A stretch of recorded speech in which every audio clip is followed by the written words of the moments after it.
तुम्हारा ऋण बहुत है, मैं अकिंचन, किंतु इतना कर रहा फिर भी निवेदन।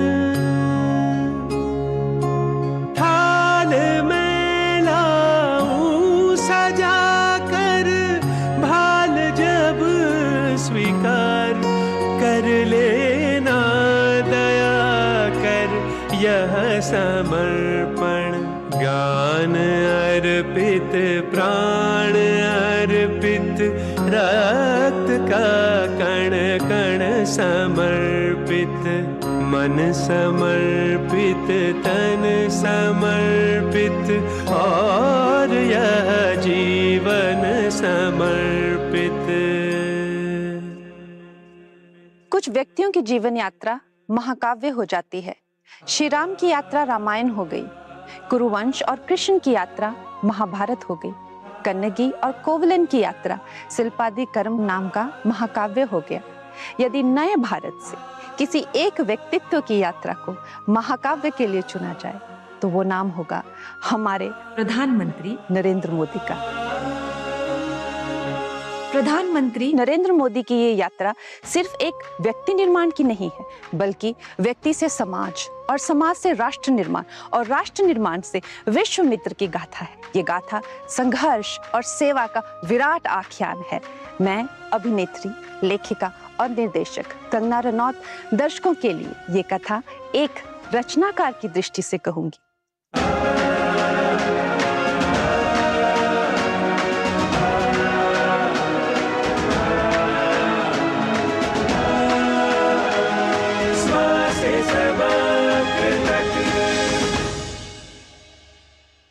वात्सल्य एक ऐसा रस है जो हर माता पिता को उसकी संतान से जोड़ता है।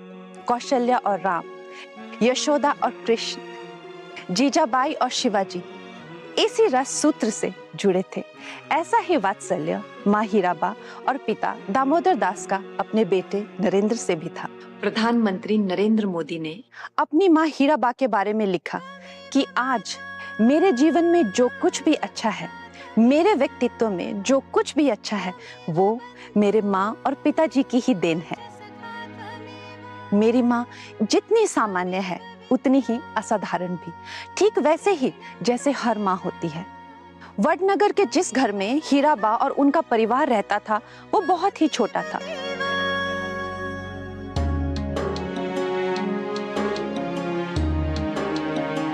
यहाँ पर हम देखते हैं हमारे देश के माननीय प्रधानमंत्री नरेंद्र भाई मोदी जी का 17 सितंबर 1950 में यहाँ पर इस घर में उनका जन्म हुआ था और इस गलियों में उनका पूरा बचपन यहाँ पर बीता था। उस घर में ना ही कोई खिड़की थी और ना ही शौचालय था। मिट्टी की दीवारों और खपरेल की छत से बना हुआ ये 1-1.5 कमरे का ढांचा ही उनका घर था। उसी में माता पिता और सब भाई बहन रहा करते थे। घर चलाने के लिए 2-4 पैसे ज्यादा मिल जाएं, इसके लिए हीराबा दूसरों के घरों में बर्तन भी मांजा करती थी।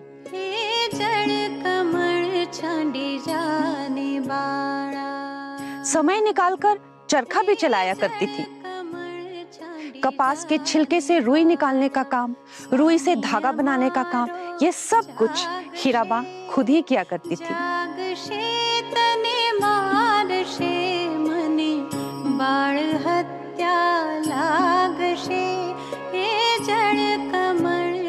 जब बारिश में छत से पानी टपकता था तब हीराबा जमीन पर बर्तन रख दिया करती थी। छत से टपकता हुआ पानी उसी में इकट्ठा होता रहता था। बाद में उसी पानी को हीराबा घर के काम के लिए अगले 2-3 दिन तक इस्तेमाल करती थी। आसपास जब भी कोई साधु संत आते तो हीराबा उन्हें घर बुलाकर भोजन अवश्य कराती थी। और जब वो जाने लगते थे तो हीराबा अपने लिए नहीं बल्कि अपने सभी बच्चों के लिए आशीर्वाद मांगती थी। गुरुर् ब्रह्मा गुरुर् विष्णु गुरुर्देवो महेश्वरः।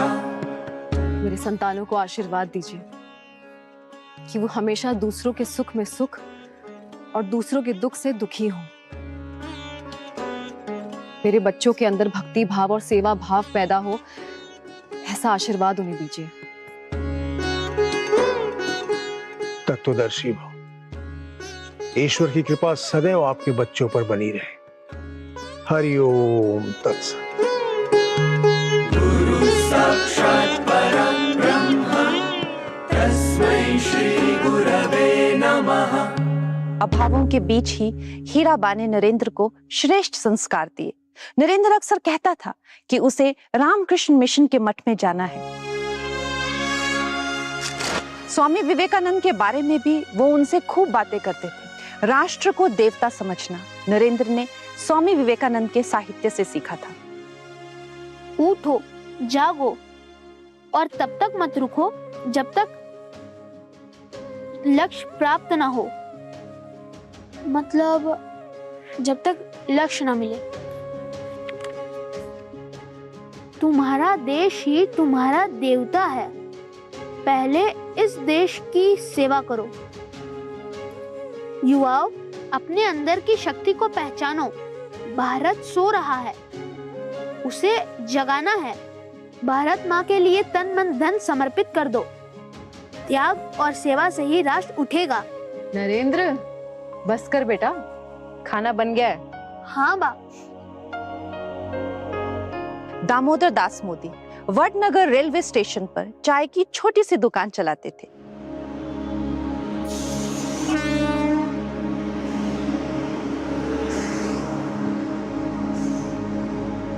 अपनी पाठशाला के बाद नरेंद्र अपने पिता के काम में हाथ बटाता।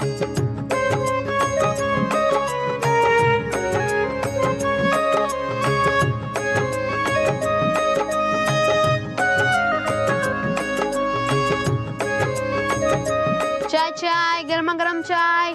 चाय चाय, गर्मा गर्म चाय। चाय देना बाबू।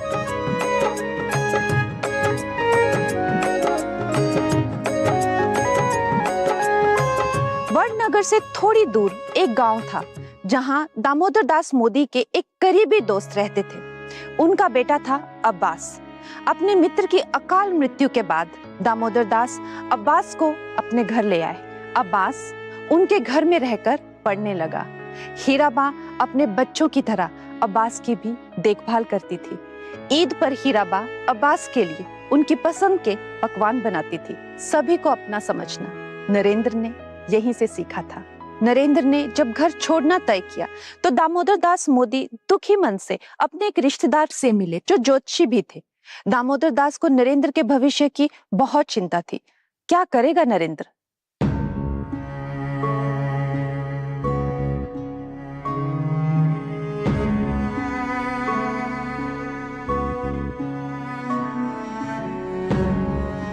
पंडित जी, सब ठीक तो है ना? दामोदर भाई जी, उसकी तो राह ही कुछ अलग है। ईश्वर ने जो तय किया है वो वही जाएगा।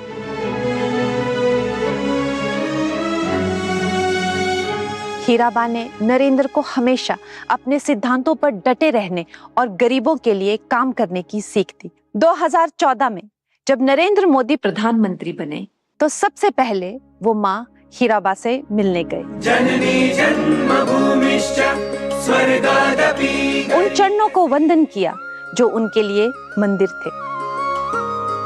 हीराबा ने नरेंद्र का मुंह मीठा कराते हुए अहंकार ना करने और जनता की सेवा को ही सच्चा धर्म मानने की सीख दी। ये भारत की करोड़ों माँओं की अभिलाषा थी जो हीराबा के शब्दों में व्यक्त हो रही थी।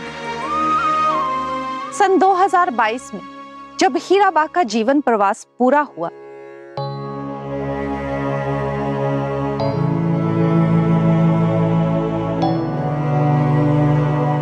नरेंद्र के लिए हीराबा के शब्द आदेश और आशीर्वाद दोनों हो गए।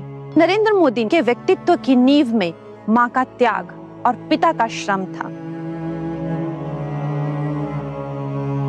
हीराबा और दामोदर दास के जीवन में साधनों का अभाव था पर वात्सल्य का नहीं। इसी वात्सल्य ने नरेंद्र का निर्माण किया और नरेंद्र मोदी ने जो अपनी माँ से सीखा वो इस देश की माँ, बहन और बेटियों को लौटाया। आचार्य कौटिल्य ने जिस शासक और सेवक की कल्पना की थी, प्रधानमंत्री मोदी ने उसे साकार किया।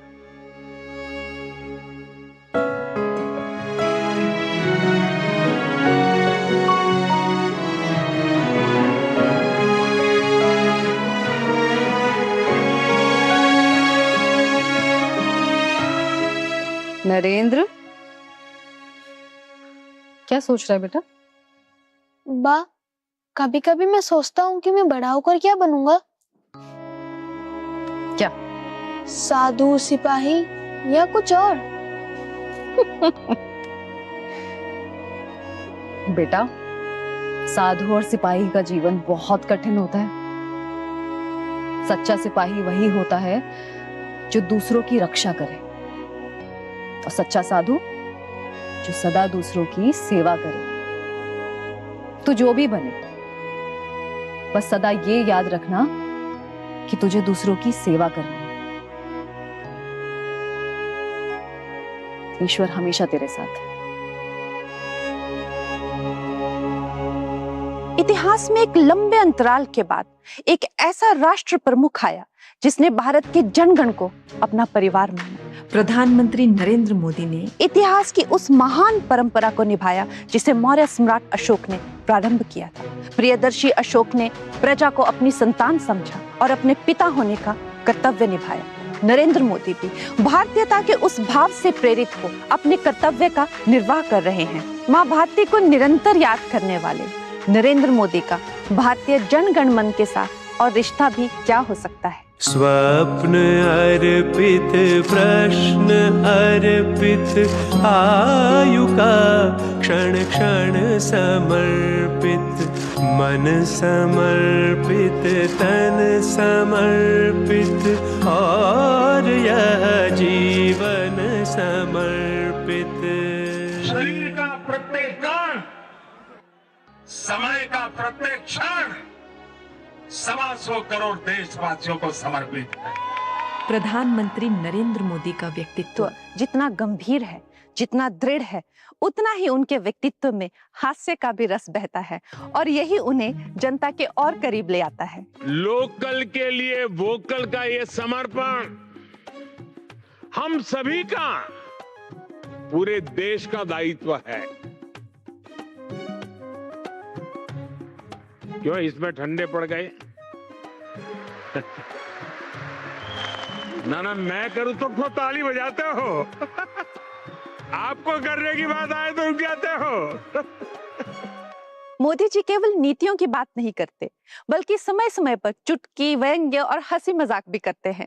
बात कुछ सुनाई दो और क्या क्या? क्योंकि लोग मेरा सुन सुन के थक जाते हैं। अभी आप हर महीने कितने का काम करते हैं? अमाउंट कितना होगा? अमाउंट मेरे को नहीं, इनकम टैक्स वाला नहीं आएगा, डरो मत। डरो मत। 2.5 लाख मिल रहा है। हाँ, ये वित्त मंत्री मेरे बगल में बैठे, मैं उनको बताता हूँ। अच्छा। वो आपके यहाँ इनकम टैक्स वाला नहीं आएगा। वो कहते हैं, कुछ लोग कहते हैं कि मोदी सोता नहीं है, पर असल में मोदी किसी को सोने नहीं देता। अपने विरोधियों पर भी उनका व्यंग्य कठोर नहीं बल्कि हंसी से भरा होता है, जहां आलोचना भी मुस्कान के साथ आती है। आज यहाँ ये भी बात कही गई कि आप चौकीदार नहीं भागीदार हैं। माननीय अध्यक्ष महोदया, मैं गर्व के साथ कहना चाहता हूँ, हम चौकीदार भी हैं, हम भागीदार भी हैं, लेकिन हम आपकी तरह सौदागर नहीं है, ठेकेदार नहीं। न हम सौदागर हैं, न हम ठेकेदार हैं, हम भागीदार हैं। देश के गरीबों के दुख के भागीदार हैं, हम देश के किसानों की पीड़ा के भागीदार हैं।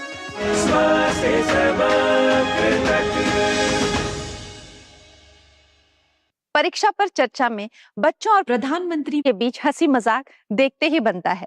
ऐसे ही नहीं देश के लोग कहते कि नरेंद्र मोदी उनके और वो मोदी का परिवार है। हम सब जानते हैं कि हर साल परीक्षा का समय आता है तो घर में बच्चों के साथ माता पिता भी तनाव में होते हैं। हमारे प्रधानमंत्री ने विद्यार्थियों और उनके परिवार के इस तनाव को समझा और इस बोझ को हल्का करने का संकल्प लिया। इससे शुरू हुई परीक्षा पे चर्चा। क्या छात्र परीक्षा से डरते हैं या अपने माता पिता और शिक्षकों से? परीक्षा जीवन का एक सहज हिस्सा है। हमारी विकास यात्रा का छोटे पड़ाव है और उस पड़ाव से हमें गुजरना है। हम गुजर चुके हैं। एग्जाम देते एक प्रकार से हम एग्जाम प्रूफ हो गए हैं। इस चर्चा में नरेंद्र मोदी प्रधानमंत्री नहीं बल्कि मार्गदर्शक और मित्र बन जाते हैं। यह संवाद माता पिता और शिक्षकों के लिए भी संदेश है कि बच्चों पर दबाव मत डालो, उन्हें सपनों की उड़ान भरने दो। परीक्षा पे चर्चा वह आत्मीयता है जिसने करोड़ों विद्यार्थियों को यह भरोसा दिलाया कि देश का प्रधानमंत्री भी उनके तनाव को समझता है। आखिर विद्यार्थी ही तो इस देश का भविष्य है जो कल के भारत का निर्माण करेगा। एक छोटा सा दिखने वाला प्रयास वास्तव में राष्ट्र निर्माण की ओर एक बहुत बड़ा कदम है।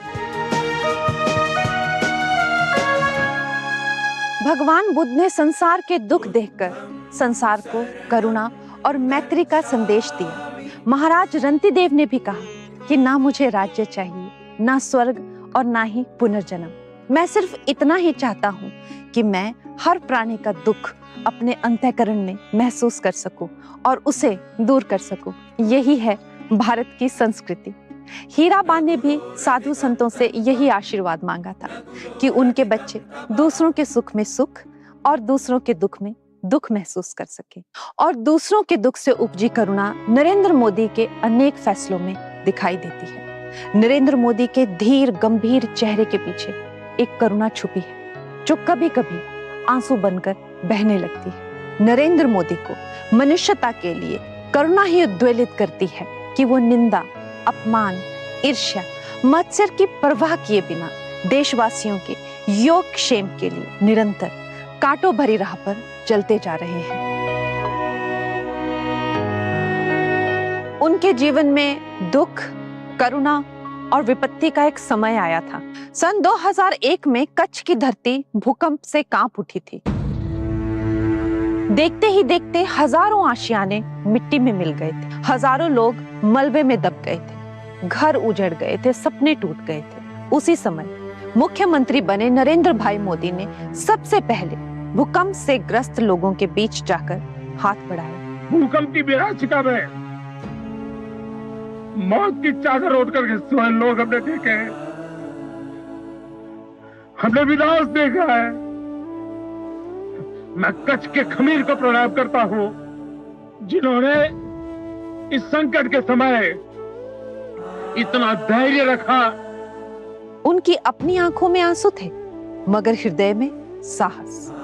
उन्होंने कच्छ की राख से एक नया कच्छ और गुजरात बनाने का संकल्प लिया। जब जब ध्वंस हुआ, नरेंद्र मोदी ने विश्वकर्मा की भूमिका निभाकर नया सृजन किया। व्यक्ति या संगठन नहीं, राष्ट्र ही सर्वोपरि है। व्यक्ति मिट सकता है पर राष्ट्र जीवित रहना जरूरी है।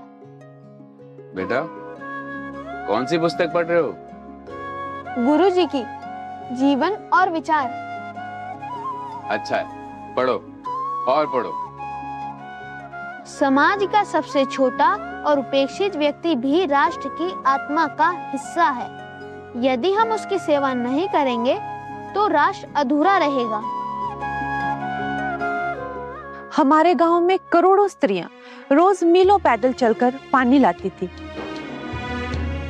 कंधे पर मटका, माथे पर पसीना और मन में कई चिंताएं। ऐसे लगता था कि देश एक बार फिर किसी भगीरथ की प्रतीक्षा कर रहा था जो प्यासी मनुष्यता के लिए गंगा घर घर ले जाए। नरेंद्र मोदी ने इस पीड़ा को समझा। उन्होंने भगीरथ की प्रतीक्षा करने की बजाय स्वयं भगीरथ बनने की ठान ली। अतीत में चोल राजा राजेंद्र प्रथम एक बड़े अभियान के द्वारा गंगा का जल दक्षिण भारत ले गए थे, वैसे ही नरेंद्र मोदी ने एक राष्ट्रव्यापी जल जीवन अभियान की शुरुआत की। हर घर तक पानी पहुंचाने का उन्होंने संकल्प लिया।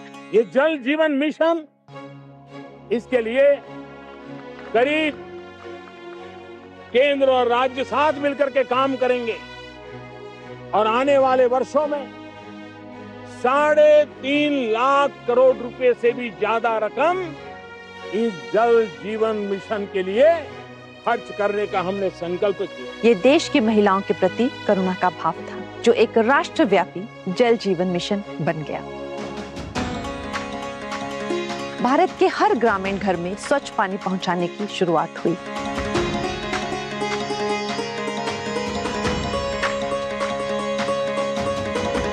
साथ ही बरसात के पानी को संचित करने के भी कई उपाय प्रारंभ हुए। नरेंद्र मोदी अपने घर की छत से टपकते पानी का गिरना और हीराबा द्वारा उसे जमा कर उसका भी उपयोग करना नहीं भूले थे। अतीत भविष्य को दिशा दे रहा था। ऐसी ही एक समस्या ईंधन की थी। ग्रामीण भारत की माताएं पारंपरिक ईंधन पर निर्भर थी। लकड़ियां और उपले जलाने के कारण उससे पैदा होने वाला धुआं उनकी आंखों और फेफड़ों को जला रहा था। नरेंद्र मोदी ने अपनी मां को उपले जलाते हुए देखा था। हीराबा तो बिना खिड़की वाले उस घर में उपले पर ही खाना बनाया करती थी। धुआं निकल नहीं पाता था, इसलिए घर की दीवारें भी भीतर से काली हो जाया करती थी। नरेंद्र मोदी ने भारतीय महिलाओं की इस पीड़ा को समझा और घर घर गैस सिलेंडर पहुंचाने का संकल्प लिया, जिसके कारण करोड़ों घरों में गैस सिलेंडर किफायती दाम पर पहुंचा। अब रसोई में धुआं नहीं, मुस्कान थी। ये सिर्फ करुणा नहीं, कर्तव्य था। ऐसी ही एक और चुनौती खुले में शौच की थी। रात के अंधेरे में महिलाएं शौच के लिए निकलती। ये सिर्फ स्त्रियों की गरिमा का नहीं, उनके स्वास्थ्य का भी प्रश्न था। प्रधानमंत्री मोदी ने भारत के गांव को देखा था। प्रधानमंत्री मोदी ने निर्णय लिया, बेटी की गरिमा के लिए शौचालय बनाना चाहिए। ये कोई सिर्फ ईंट और गारे की 4 दीवारें बनाने का काम नहीं था। ये स्त्री को सम्मान देने का संकल्प था और स्वच्छ भारत मिशन के तहत देश भर में करोड़ों शौचालय बनाए गए और आज भी ये अभियान चल रहा है।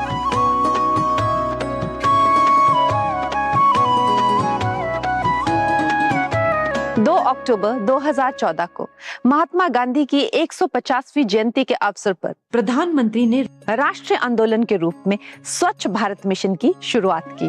आज 2 अक्टूबर है, पूज्य महात्मा गांधी का जन्म दिवस है।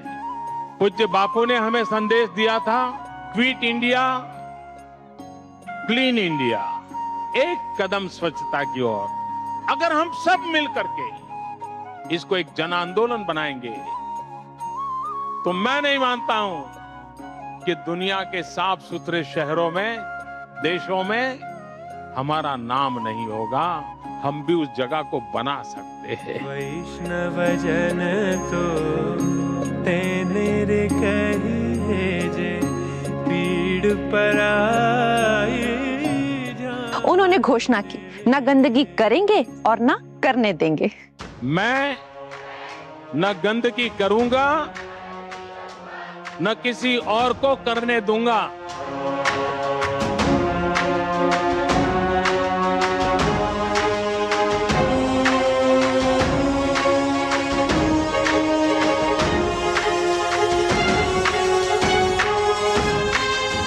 प्रधानमंत्री मोदी ने हीराबा के सफाई प्रेम को देखा था। हीराबा की एक और खासियत थी, जो साफ सफाई का काम करते थे उसे हीराबा बहुत सम्मान देती थी। वडनगर में उनके घर के पास एक नाली थी। उस नाली की सफाई के लिए कोई भी आता था तो हीराबा उसे बिना चाय पिलाए जाने नहीं देती थी। बाद में सफाई करने वाले भी समझ गए थे कि काम के बाद अगर चाय चाहिए तो वो हीराबा के घर पर ही मिल सकती है। प्रधानमंत्री को स्वच्छता का आग्रह हीराबा से ही मिला था। उन्होंने स्वच्छ भारत के लिए देश का आह्वान किया। देशवासी स्वच्छ भारत अभियान में शामिल हुए। स्त्रियों की गरिमा लौटी, करुणा संकल्प बन गई। स्वच्छ भारत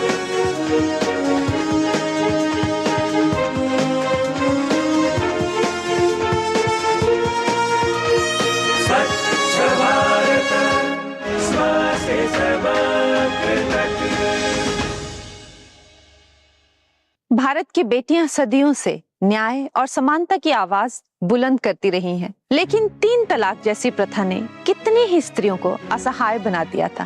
एक शब्द तलाक और जीवन भर का रिश्ता टूट जाता था। स्त्रियों की आंखों में आंसू, मन में पीड़ा और भविष्य में अंधकार। सन 2019 में प्रधानमंत्री नरेंद्र मोदी ने इस कुप्रथा को समाप्त करने का साहसिक निर्णय लिया।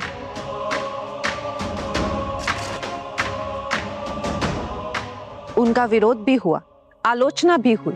यह केवल एक कानून नहीं था, वो देश की मुस्लिम बेटियों को दिया गया साहसिक उपहार था। मोदी ने गारंटी दी थी 3 तलाक खत्म होगा।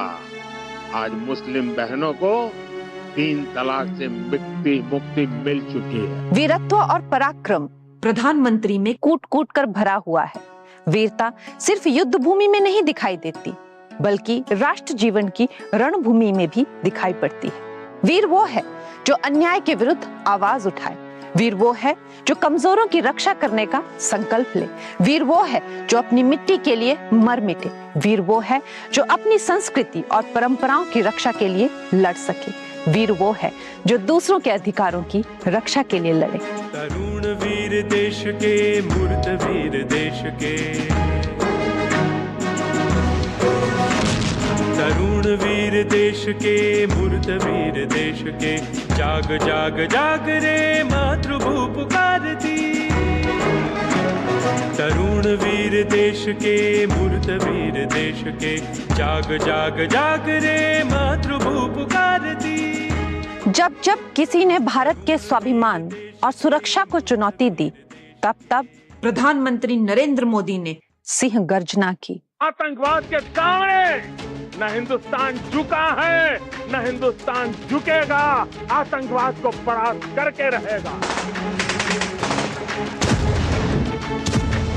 भारत अब चुप नहीं बैठेगा, वो अपने शत्रुओं को घर में घुसकर मारेगा। सन 2016 में कायराना उरी हमले के बाद प्रधानमंत्री ने दुश्मनों को भारत की वीरता दिखाने का फैसला लिया। भारतीय सेना ने शत्रु पर सर्जिकल स्ट्राइक की। ये आक्रमण ठीक वैसा ही था जैसा छत्रपति शिवाजी महाराज ने शाइस्ता खान के महल पर किया था।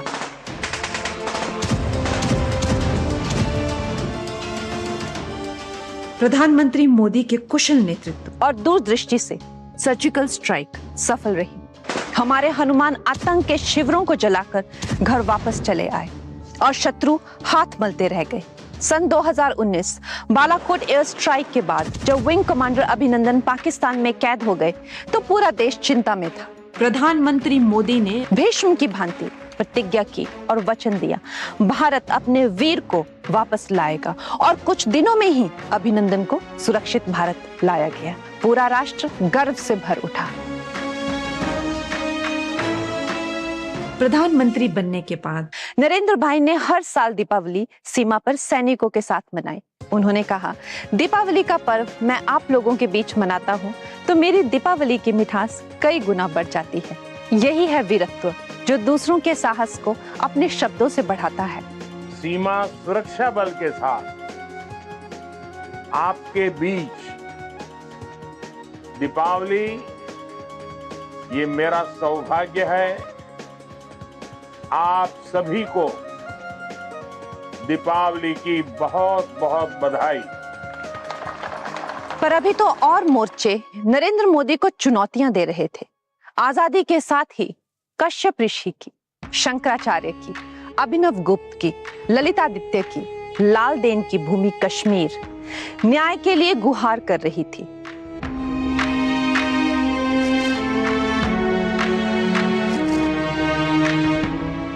आतंक और अलगाववाद ने कश्मीर को बर्बादी के रास्ते पर खड़ा कर दिया था।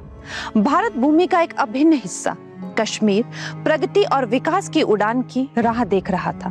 कश्मीर के लोग अपने ही देश से दूरी महसूस करते थे। कारण था भारतीय संविधान का अनुच्छेद 370, जो केवल एक संवैधानिक प्रावधान नहीं था, बल्कि लोगों के मन में एक रेखा खींचता था कि हम अलग हैं। जब देश का हर बच्चा समान अधिकारों का सपना देखता था, कश्मीर का युवक मन ही मन सोचता था, क्या मैं बाकी भारत का हिस्सा हूं या उससे अलग हूं? अनुच्छेद 370 कश्मीर के युवाओं के सपनों और कश्मीर की प्रगति में बाधक था। आर्टिकल 370 का हटना राष्ट्रीय एकता और समन्वय के लिए एक जरूरी राजनीतिक कदम था, पर उससे भी बढ़कर यह समाज के लिए बराबरी और विश्वास का कदम था। पर अनुच्छेद 370 को हटाने का साहस पिछली सरकारों ने नहीं दिखाया। यह निर्णय भी नरेंद्र मोदी को ही करना था। इसके लिए हिमालय जैसी स्थिरता, पृथ्वी जैसी दृढ़ता और अंगद के पांव जैसी शक्ति चाहिए थी कि एक बार जो प्रण लिया वो प्राण जाए पर भारत को दिया हुआ वचन ना जाए। नरेंद्र मोदी ने अंगद का पैर रख दिया। अनुच्छेद 370 को हटना पड़ा।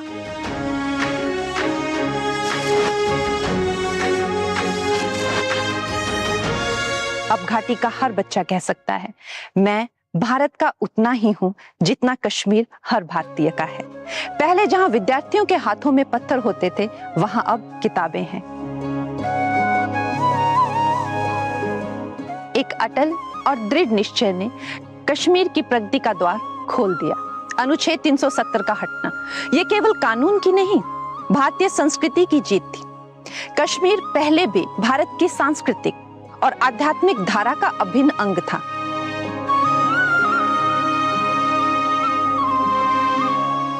अब वो धारा अभिन्न है और राष्ट्र की मुख्य धारा से एक है। आज जब लाल चौक पर देर शाम तक हमारे बाल बच्चे खेलते खिलखिलाते हैं तो हर भारतीय आनंद से भर जाता है। मैं बहुत ईमानदारी से समर्पण भाव से जुटा हूं ताकि कश्मीर की पिछली पीढ़ियों ने जो भुगता उससे बाहर निकालने का रास्ता बनाया जा सके। जम्मू कश्मीर में आज सही मायने में भारत का संविधान लागू हुआ है और ये सब कुछ साथियों इसलिए हो रहा है क्योंकि सबको बांटने वाली आर्टिकल 370 की दीवार अब गिर चुकी है। दूरियां चाहे दिल की रही हो या फिर दिल्ली की, हर दूरी को मिटाने के लिए हम हर कोशिश कर रहे थे। सन 2019 में जब अनुच्छेद 370 हटाया गया तो ये केवल राजनीतिक नहीं, साहसिक निर्णय था। आलोचना भी हुई, विरोध भी हुआ, पर वीरता वही है जो कठिन समय में निडर होकर आगे बढ़े।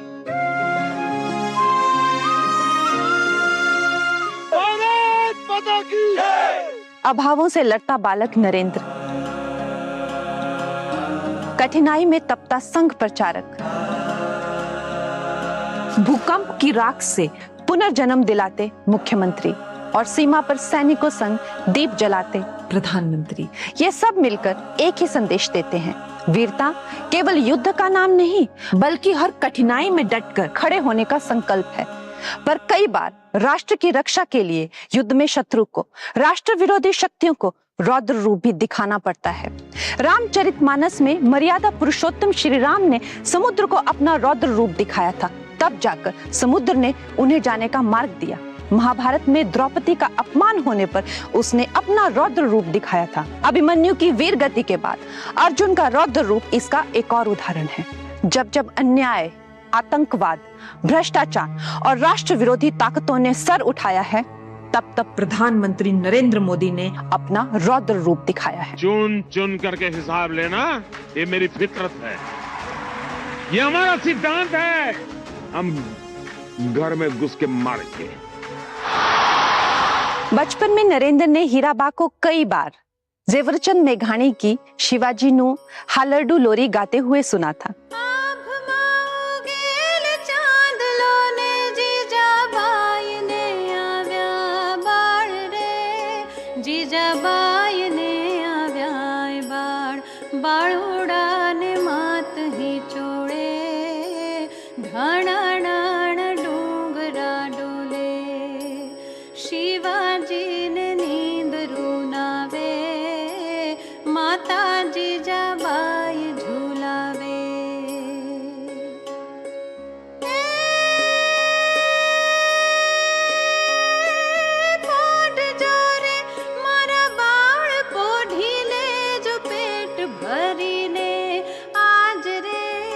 शिवा पेट भरी કાલે કાળા જુદ ખેલાશે સુવાટાણું ક્યાંય ના રહેશે શિવાજીને નીંદ રૂનાવે માતા જીજાબાઈ ઝુલાવે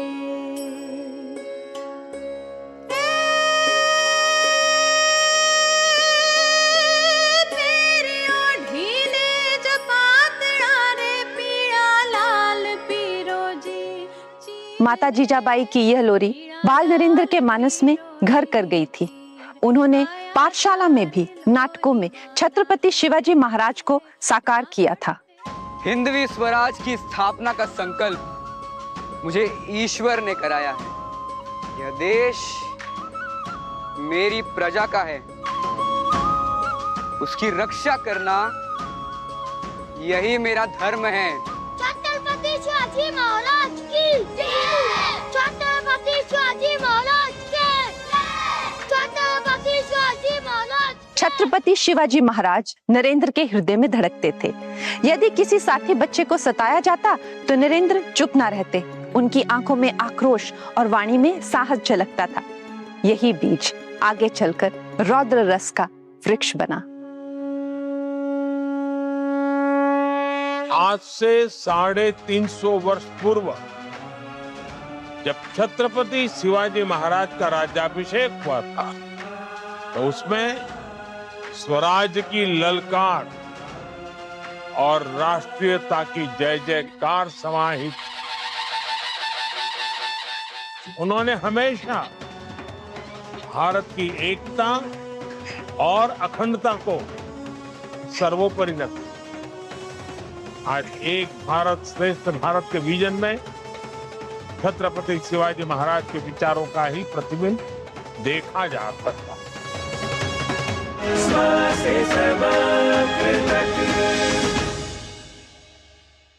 जब जब गुजरात पर आतंकी हमले हुए और राष्ट्र विरोधी ताकतों ने सिर उठाया, तब तब नरेंद्र मोदी ने रौद्र रूप धारण कर विषैले सांपों के फन को कुचल दिया।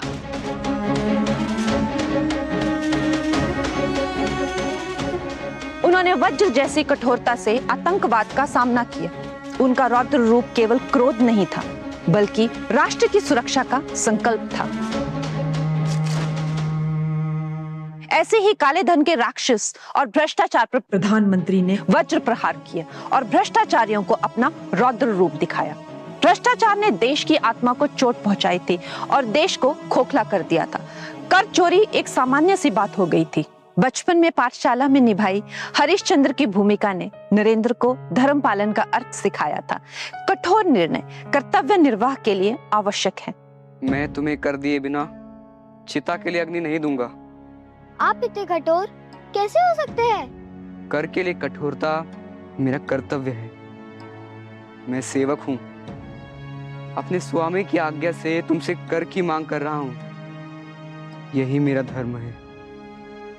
सन 2016 में नरेंद्र मोदी ने नोटबंदी का अकल्पनीय और कठोर निर्णय लिया।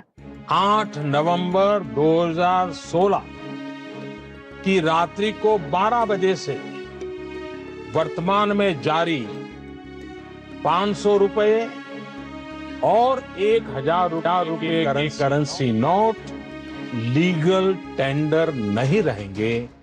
इसके लिए उनकी आलोचना भी हुई और विरोध भी हुआ था, पर उनका मानना था कि भ्रष्टाचार को समाप्त करना ही राष्ट्र के भविष्य की रक्षा है। आतंकवाद के विरुद्ध उन्होंने संयुक्त राष्ट्र और विश्व मंचों पर भी भीम गर्जना की। इस गर्जना में सिर्फ भारत का ही नहीं, समस्त मानवता का आक्रोश था। हमें अपने सभी मतभेदों को दरकिनार कर आतंकवाद से लड़ने के लिए सम्मिलित अंतर्राष्ट्रीय प्रयास करना चाहिए।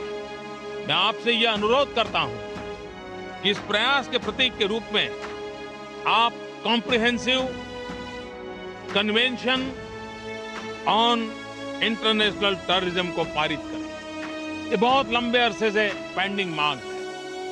इस पर बल देने की आवश्यकता है।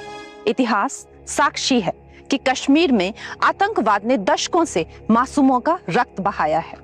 ऐसी ही एक घिनौनी हरकत आतंकवादियों ने जम्मू कश्मीर के पहलगाम में की।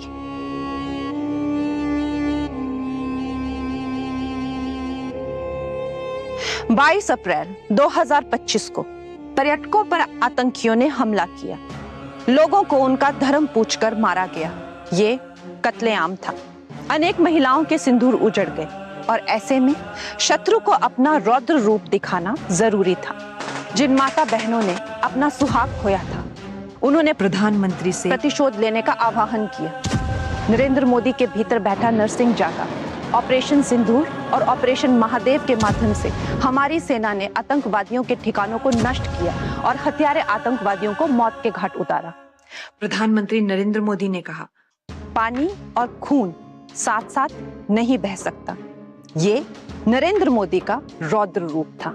आतंकवादियों के बचाव में उतरे पाकिस्तान को कुछ ही घंटों में घुटनों पर लाने की हमारी क्षमता पूरी दुनिया ने नए भारत के इस स्वरूप के दर्शन किए। चाहे आतंकवाद का दमन हो, भ्रष्टाचार पर प्रहार हो या राष्ट्र की अस्मिता की रक्षा हो, उनका आक्रोश सेवा और सुरक्षा का रूप लेता है। यही उन्हें नेता से राष्ट्र पुरुष बनाता है।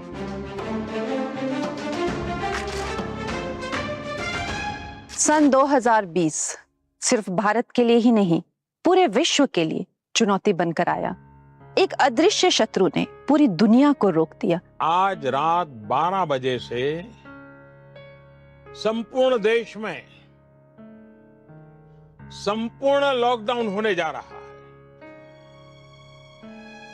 हिंदुस्तान को बचाने के लिए, हिंदुस्तान के हर नागरिक को बचाने के लिए, आपको बचाने के लिए, आपके परिवार को बचाने के लिए आज रात 12 बजे से घरों से बाहर निकलने पर पूरी तरह पाबंदी लगाई जा रही है। सड़कों पर सन्नाटा, अस्पतालों में लंबी कतारें, परिवारों में भय और असहायता। भारत भी उसी भय की गिरफ्त में था।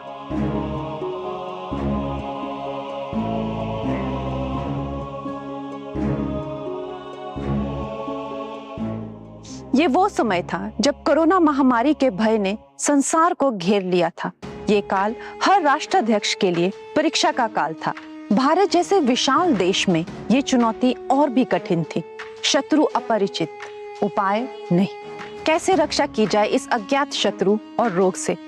कौन लाएगा संजीवनी को जो मनुष्यों के प्राण बचा सके? ऐसे समय में नरेंद्र मोदी ने अदम्य साहस का परिचय दिया।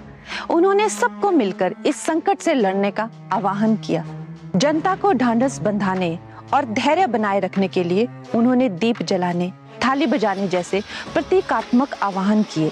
इसकी आलोचना भी हुई, लेकिन समाज शास्त्रियों का मानना है कि इससे करोड़ों भारतीयों को भय के अंधकार में मानसिक सहारा और सामूहिक शक्ति का एहसास हुआ। उनकी आवाज आशा की किरण बनी। संकट की इस घड़ी में हमारा चिकित्सा ढांचा दबाव में आया तो मोदी जी ने स्वदेशी टीका बनवाने का निर्णय लिया और युद्ध स्तर पर उसे कार्यान्वित किया। उन्होंने वैज्ञानिकों को उत्साहित किया। बहुत ही कम समय में भारत के वैज्ञानिकों ने कोरोना का टीका बनाया, पर चुनौती देश के 140 करोड़ नागरिकों को टीका देने की थी। प्रधानमंत्री के कुशल नेतृत्व में विश्व का सबसे बड़ा टीकाकरण अभियान शुरू हुआ और सफल हुआ। उन्होंने जनता से धैर्य, वैज्ञानिकों से नवाचार और स्वास्थ्य कर्मियों से सेवा की अपील की। राष्ट्र प्रथम की भावना से प्रधानमंत्री कार्य कर रहे थे, पर कोरोना से तो पूरी मानवता पीड़ित थी। ऐसे में भारत पीछे कैसे रहता? भारत तो पूरे विश्व के कल्याण में विश्वास रखता है और इसी भाव से भारत ने वैक्सीन मित्रता के तहत कई देशों की मदद की और उन्हें भारतीय वैक्सीन उपलब्ध करवाई। भारत ने फिर एक बार वसुधैव कुटुंबकम की भावना को जी कर दिखाया। प्रधानमंत्री मोदी ने विश्व बंधु की भूमिका निभाई। यह विडंबना ही थी कि जिस समय हमारे प्रधानमंत्री कोरोना वैक्सीन लेने के लिए देश का आह्वान कर रहे थे, उस समय कई राजनीतिक व्यक्तित्व वैक्सीन की उपयोगिता पर प्रश्न खड़े कर रहे थे। ऐसे दुष्प्रचार के बाद भी आज सबके सामने भारत के टीकाकरण अभियान को विश्व से सराहना मिली। भय का एक और समय आया। फरवरी सन 2022 में रूस यूक्रेन युद्ध शुरू हुआ।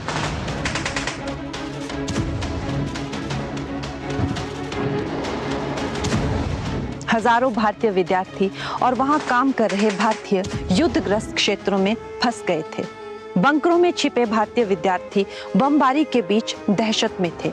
एक ओर बमबारी, ठंडी रातें, भोजन और दवाओं की कमी, और दूसरी ओर छात्रों और उनके माता पिता के लिए यह भयावह स्थिति थी।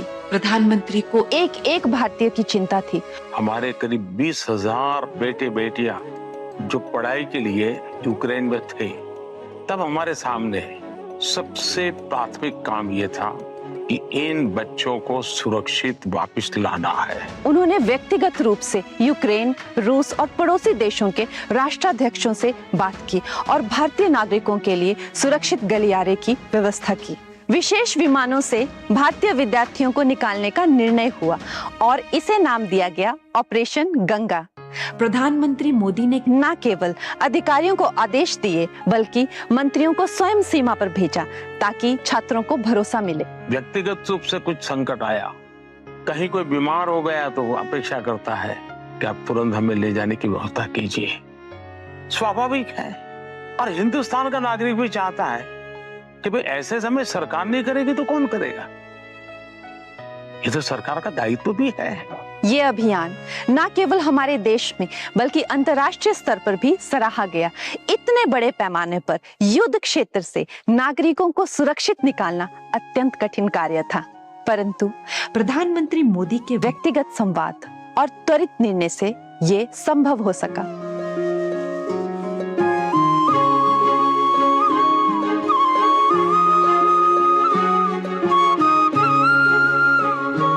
जब विद्यार्थी भारत लौटे, हवाई अड्डे पर माता पिता की आंखों में आंसू थे।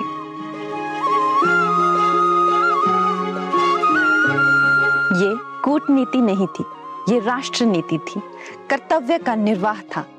कभी भूकंप, कभी आतंक, कभी महामारी, कभी युद्ध की दहशत, पर हर बार भय के पार नरेंद्र मोदी ने संकल्प का दीप जलाया।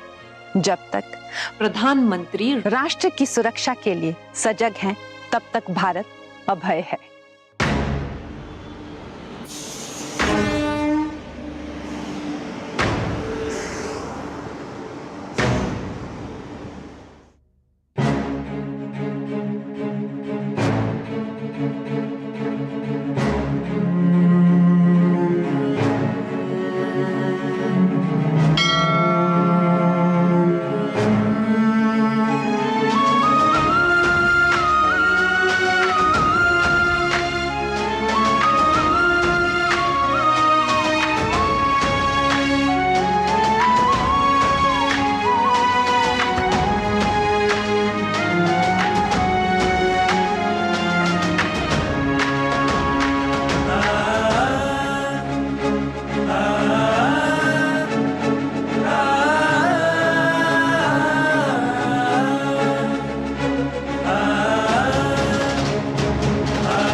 सस्ते वाले